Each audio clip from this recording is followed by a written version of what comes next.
সরস্বতী পূজা মানে বাঙালির Valentine's day. এটা আমরা ছোটবেলা থেকেই দেখে এসেছি।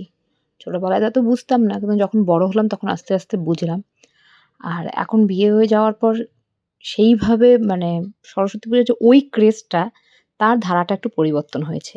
এখন যেহেতু স্কুল টিচার তাই স্কুলে যেতেই হয়। কিন্তু আমার কিন্তু মানে সরস্বতী পুজোর আগের দিনগুলো এখনো খুব, খুব ভীষণভাবে মনে পড়ে।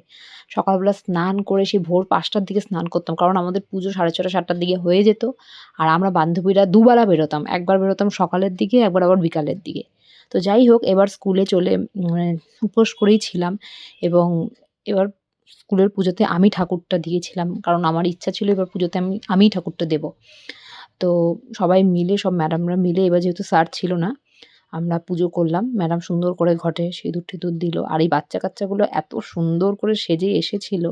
আর এত মানে ওদের আনন্দ, ওরাই সব ফল-টল কেটেছে, ফল ধুয়েছে। বাড়ির থেকে অনেকে বটিদাও নিয়ে এসেছিল। তো যাই হোক ওদের আনন্দটা আমাদের আরো বেশি পরিমাণে এন্থু দেয়। তো সবটা রেডি করে আমরা ফলগুলো সাজাচ্ছিলাম। এই আলপনাগুলোও কিন্তু ওরা দিয়েছে। আ তো যেটা বলছিলাম, তো আমাদের পুরোহিত মশাই যেহেতু আমরা ১ম দিন পুজো করেছি, এবার যেহেতু দুটো ডেটেই পুজো ছিল। ১ম দিন পুজো লেগেছিল ১৫:৩০ পরে আমাদের ঠাকুরমশাই প্রায় ১২:৩০ দিকে এসেছিল। বাচ্চারা এতক্ষণ উপাস করেও থাকতে পারে না। তাই তাড়াতাড়ি আসাতেই ভালো হয়েছে। আর পেছনে দেখতো কি সুন্দর একটা এরকম গোলাপের মতো একটা এটাকে কি বলে আমি ঠিক জানি না। তোমরা যদি জানো আমাকে জানাবে। এই জিনিসটা আমার খুব ভালো লেগেছে তাই সরস্বতী ঠাকুর পেছনে এটা আমরা বসিয়ে দিয়েছিলাম। তো সবাই মিলে পুজো-টুজো করলাম।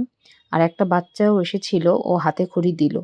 এই মুহূর্তগুলো খুব স্মরণীয়। কারণ এরকম হাতে খড়ি আমরা সবাই দিয়েছি। আ এইভাবেই শ্রী, শ্রী সরস্বতী নম, শ্রী, শ্রী সরস্বতী নম বলেই আমাদের সরস্বতী পূজার পরের দিনটি শুরু হতো ছোটবেলায়। তো যাই হোক খুব মজা হলো।